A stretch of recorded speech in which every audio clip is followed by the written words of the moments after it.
Interesado ako sa mga diamante nyo sa presyo na gusto ko. Magkano ba kaya niyo ko? Meron ka.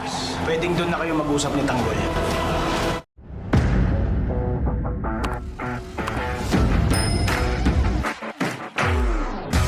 Habang nagtatago si Tindeng, biglang bumalik sa kanyang isipan ang madilim na alaala ng pang-aabuso sa kanya noon.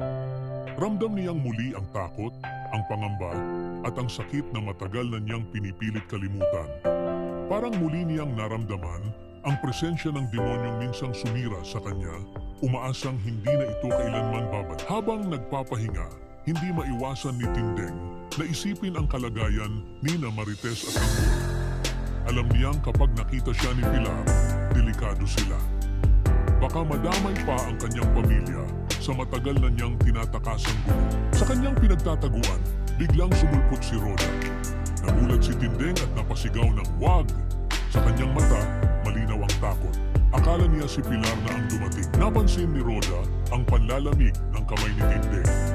Nag-alala siya sa itsura nito at agad siyang nagtanong kung ano ang nangyari at bakit ito nagtatago. Kita sa mukha ni Roda ang pagkalito sa kinikilos ng kaibigan. Hindi sumagot si Tindeng. Sa halip, inila niya si Roda at nagmamadaling inaya itong umalis sa simbahan bago pa sila makita ng kung sino man ang kinatatakutan niya. Habang naglalakad, napansin ni Olivia si Pilar na aligaga at tila may hinahanap. Tinanong niya ito kung may problema. Sinabi ni Pilar na may nakita siyang tao sa simbahan, si Tindeng. Galit ang bumalot sa mukha ni Pilar at sinabing kapag nakita niyang muli si Tindeng, magtutuos silang dalawa. Samantala, nagkita na sina Tanggol at Miguelito para sa kanilang transaksyon. Ipinakita nila ang mga diamante. Isa sa mga tauhan ni Miguelito ang namangha sa kagandahan ng mga bato.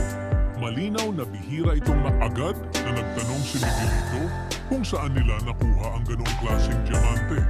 Halata sa boses niya ang interes at pagkagulat dahil sa kalidad ng mga alahas. Kumpiyansa ang sagot ni Tanggol. Aniya, sila mismo ang nagmamanufacture ng mga ito. Hindi basta binili kundi galing sa sarili nilang operasyon. Kami mismo nagmamanufacture niya. Napangiti si Miguelito. Sinabi niya na marami siyang kilalang negosyante na tiyak na magiging interesado sa ganitong klaseng produkto. Nagtanong siya kung may iba pa silang maipapakita. Agad naman sinagot ni Tanggol na mayroon pa silang mas magaganda. Hindi pa iyon ang pinakamagandang alok nila. Ipinakita nila ang Star of Venus, isang diamante na nagkakahalaga ng 300 million. Napatingin ang lahat sa ningning nito, halatang bihira at mahalaga. Sunod nilang ipinakita ang Blood Titan, ang itinuturing nilang pinakamalaki at pinakamahal na diamante sa buong mundo. Si Divina mismo ang nagsabi ng presyo, 500 mil. Interesado si Miguelito, pero nilinaw niya na papasukin lang niya ang deal kung ibibigay ito sa presyong gusto niya. Kita sa kanya ang pagiging negosyante. Hindi basta-basta nagpapadala sa impresyon. Tumugon si Tanggol. Tinanong niya kung magkano ba ang kayang i-offer ng kampo ni Miguelito. Sa gitna ng usapan, sumagot ang isa sa mga tauhan at nagbanggit ng nalalapit na drifting competition. Sinabi nito na baka mas magandang doon na lang nila ituloy ang kanilang transaksyon.